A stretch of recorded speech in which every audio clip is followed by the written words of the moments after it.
Assalamualaikum warahmatullahi wabarakatuh. Perkenalkan, nama saya Muhammad Satria Permana dengan NIM 21010301111. Saya dari kelas 2C Ilmu Komunikasi, Fakultas Ilmu Sosial Ilmu Politik, Universitas Islam Syekh Yusuf. Di sini saya akan menganalisis tentang kasus yang sangat heboh untuk saat ini, yaitu penembakan Brigadir J di rumah Kadif Propam. Langsung saja kita mulai. Pertama-tama saya akan menjelaskan tentang profil Brigadir J. Jadi Brigadir J yang bernama asli Nofriansyah Yosua Huta Barat, dia lahir pada tanggal 29 November 1994. Ia tumbuh kembang di desa Sukamakmur, Kecamatan Sungai Bahar, Kabupaten Muaro, Jambi. Keluarga biasa memanggil Brigadir J dengan nama Yosua. Ia anak kedua dari 4 bersaudara. Ibunya bernama Rosti Simajuntak yang bekerja sebagai seorang guru, dan ayahnya Samuel Huta Barat. Ia bekerja sebagai seorang petani. Brigadir J menempuh pendidikan dasar hingga sekolah menengah atas di Mauro, Jambi, tepatnya di SDN 74 Muaro, Jambi. Lalu melanjutkan ke SMP Negeri 12 Mauro, Jambi, dan pendidikan SMA-nya berada di SMA Negeri 4 Mauro, Jambi.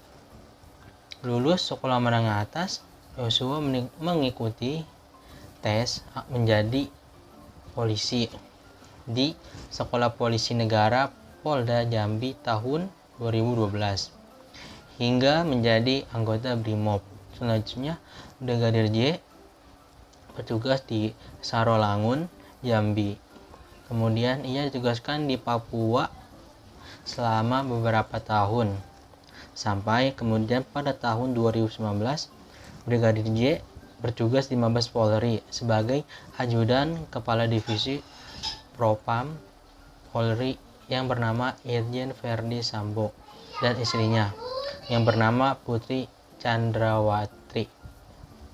Rohani Simajuntak, tante Brigadir J, mengatakan ponakannya itu bekerja dengan baik sehingga diberikan kepercayaan menjadi ajudan Kadif Propam Polri. Selanjutnya di sini saya akan menjelaskan tentang profil Irjen Verdi Sambo. Verdi Sambo merupakan lulusan Akademi Kepolisian atau Akpol pada tahun 1994. Ia lahir di Baru, Sulawesi Selatan pada tanggal 9 Februari 1973. Kini umurnya Verdi Sambo telah menginjak 49 tahun. Orang tua Irjen Verdi Sambo adalah Mayor Jenderal Polisi Purnawirawan Peter Sambo. Ia pemeluk agama Kristen, itu memiliki istri seorang dokter gigi yang bernama Putri Chandrawati. Berbagai jabatan pernah diemban Verdi Sambo sejak memulai karirnya di kepolisian.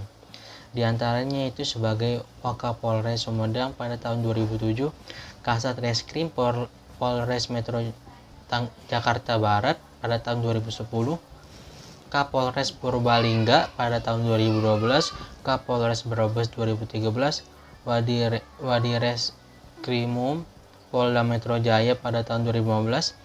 Ia juga pernah menduduki jabatan sebagai Kasubdit 4 di Tipit Bareskrim Polri 2015, Kasubdit 3 di Tipidum Bareskrim Polri 2016, Koris Bripim Polri 2018, di Tipidum Bareskrim Polri 2019, dan yang terakhir yaitu menjadi Kadif Propam Polri 2020.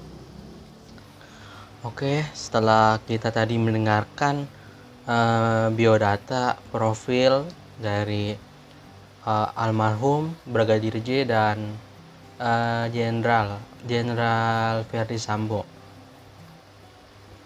Selanjutnya di sini ada kronologi. Di sini ada menjadi dua. Yang pertama kronologi versi Polri maksudnya, dan yang kedua menurut keluarga. Pertama saya akan membacakan versi Polri dulu ya. Jadi, tragedi Jumlah Berdarah pada 8 Juli 2022, Brigadir J tewas dalam baku tembak dengan Barada E di rumah Irjen Verdi Sambo. Keterangan awal, polisi menyebutkan Brigadir J melakukan pelecehan sambil menodongkan senjata pada istri Verdi Sambo. Istri Verdi Sambo berteriak dan didengar oleh Barada E. Melihat Barada E, Brigadir J panik dan melepaskan tembakan, tetapi meleset. Brigadir J melepaskan 7 tembakan tetapi meleset semua, sedangkan Barada E melepaskan 5 tembakan dan kena semuanya. Bahkan ada yang mengena 2 kali sehingga ada 7 luka tembakan di tubuh Brigadir J. Verdi Sambo saat itu tidak ada di rumah. Istri menelponnya dengan histeris. Sambo pulang dan mendapati Brigadir J telah dalam keadaan tidak bernyawa. Samuel Huta Barat, ayah Brigadir J, tidak percaya kalau benar anaknya itu melepaskan 7 tembakan dan semuanya meleset. Diketahui bahwa Brigadir J merupakan seorang sniper yang artinya ahli menembak dan sudah lama ditugaskan di daerah rawan konflik seperti Papua. Samuel mengatakan kalau anaknya memang bersalah pecat saja, hukum saja, tapi jangan disiksa apalagi dihilangkan nyawanya. Ia dan keluarga melihat 13 luka di berbagai anggota tubuh anaknya. Luka itu bukan hanya bekas luka tembakan, juga ada luka tali seperti habis dicekik di lehernya. Setelah kronologi versi Polri, di sini saya akan membacakan kronologi versi keluarganya. Jadi, pada waktu itu Brigadir J sempat menghubungi keluarga melalui WhatsApp grup dan saluran telepon untuk memberitahukan keberadaannya di Magelang, Jawa Tengah. Dia mengaku bertugas mengawal atasannya yaitu Kadif Propam Polri beserta keluarga untuk kembali dari Magelang ke Jakarta. Tindak pidana penganiayaan dan pembunuhan tersebut diduga terjadi di antara Magelang sampai Jakarta atau di rumah dinas Kadif Propam. Pada Jumat pukul 10 waktu Indonesia Barat, korban masih aktif berkomunikasi dengan keluarga melalui WhatsApp dan telepon. Setelah itu korban meminta izin untuk mengawal atasannya ke Jakarta. Asumsi perjalanan Magelang ke Jakarta sekitar 7 jam. Setelah lewat pukul 5 waktu Indonesia Barat, keluarga Brigadir J berusaha menghubungi korban namun tidak berhasil. Hal ini membuat mereka cemas, apalagi beberapa saat kemudian nomor WhatsApp korban diblokir. Akibat kejanggalan itu, pihak keluarga melaporkan 3 tindakan pidana, mulai dari dugaan pembunuhan berencana, pencurian telepon genggam, dan peretasan di balik kematian Brigadir J. Kamarudin Simanjuntak selaku penasihat hukum keluarga Brigadir J meminta Presiden Joko Widodo memberikan perhatian lebih terhadap kasus ini. Dia juga minta Kapolri Jenderal Listio Sigit Prabowo untuk sementara menonaktifkan Kadif Propam Barada E dan Kapolres Jakarta Selatan yang masuk dalam lingkaran kasus tersebut.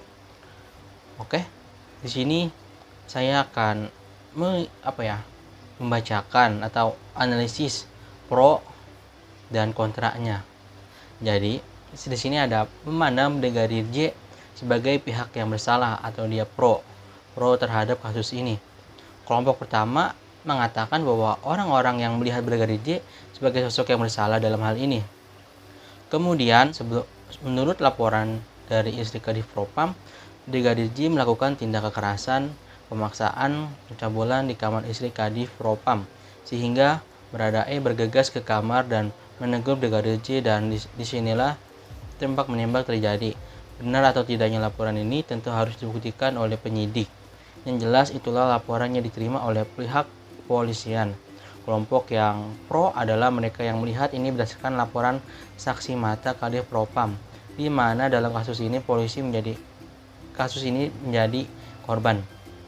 Tentu perlu diteliti lebih dalam, lebih lanjut mengapa dan apa yang membuat Brigadir J tiba-tiba masuk ke kamar dan memaksa tindak pelecehan dan sewaktu-waktu ditanya. Selanjutnya ada yang memandang Brigadir J tidak bersalah atau kontra. Kelompok berikutnya adalah yang kontra, dan ini kelihatannya justru yang paling banyak di masyarakat umum. Mengingat begitu banyak kejanggalan di kasus ini, tentu pihak keluarga Brigadir J memposisikan diri sebagai pihak yang justru adalah korban dari ketidakadilan. Sebagai pihak yang kehilangan keluarga, perasaan tidak bisa menerima penjelasan dari pihak kepolisian, apalagi berbagai kejanggalan yang terjadi bisa membuat pandangan menjadi subjektif. Kemudian, masyarakat yang memandang kasus ini dan membela Brigadir J bisa ini memang mereka yang dari awal sudah tidak percaya lagi pada institusi kepolisian dan menganggap segala sesuatu yang dikatakan polisi tidak benar. Ini tentu salah, karena pandangan ini menjadi subjektif karena rasa ketidaksukaan kepada polisi semata. Lalu bisa jadi ada kelompok masyarakat lain yang memang melihat berbagai kejanggalan tadi, mulai dari menerka-nerka apa yang terjadi sesuatu antara Brigadir J dengan Kadif Propam. Ini pun kebenarnya masih menjadi opini liar di masyarakat umum yang menghubungkan ini dengan Yusus dan istri Potifar dalam ajaran Kristen dan Yusuf Zulaika dalam ajaran Islam. Lalu yang selanjutnya orang yang tidak pro dan juga tidak kontra, yaitu netral. Mereka adalah orang yang memilih untuk wait and see. Untuk bisa menjadi objektif tidaklah mudah karena harus mensampingkan perasaan-perasaan atau ketidaksukaan kepada orang tertentu, entah itu istri Kadif Propam atau Kadif Propam sendiri, yaitu Verdi Sambo. Secara manusiawi, seseorang memiliki tidak akan suka kepada seseorang yang memiliki wewenang lebih tinggi atau berada di level di atasnya, dan cenderung memihak kepada orang yang lebih lemah. Bagi penyidik, tentu menghormati dan merespek atasannya.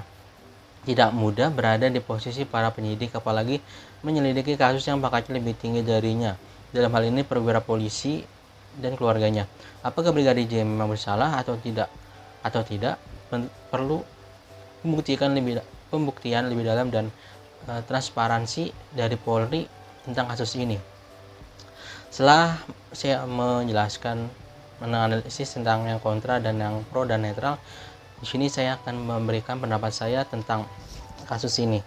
Jadi saya untuk saat ini dengan berita-berita dan sumber-sumber terpercaya, saya memilih untuk menjadi seseorang yang berada di pihak kontra. Karena pertama, kita adalah negara hukum.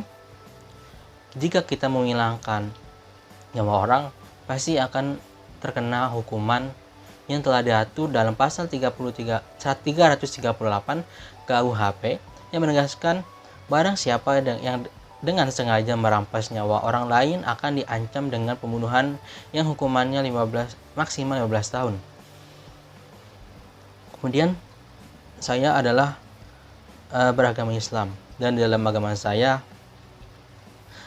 diatur dalam surat Al-Isra ayat 33 yang artinya, dan janganlah kamu membunuh orang yang diharapkan oleh Allah membunuhnya, kecuali dengan satu alasan yang benar. Dan barang siapa dibunuh secara zalim, maka sungguh kami telah memberi kekuasaan kepada walinya, tetapi janganlah walinya itu melampaui batas dalam pembunuhan ini. Jadi sudah jelas kalau misalnya kita melihat atau menjadi korban atas aksi pelecehan seksual atau sejenisnya atau lainnya, lebih baik kita menyerahkan kepada pihak yang berwenang, yaitu kepolisian. Mengingat kalau kita adalah negara hukum yang semuanya telah diatur dalam undang-undang, cukup kita menerangkan kronologi saksi dan jika perlu bukti yang kuat, nah kita akan menyerahkan ke polisi dan nanti ada polisi yang akan memprosesnya. Seperti itu. Kurang lebihnya saya mohon maaf atas analisis ini.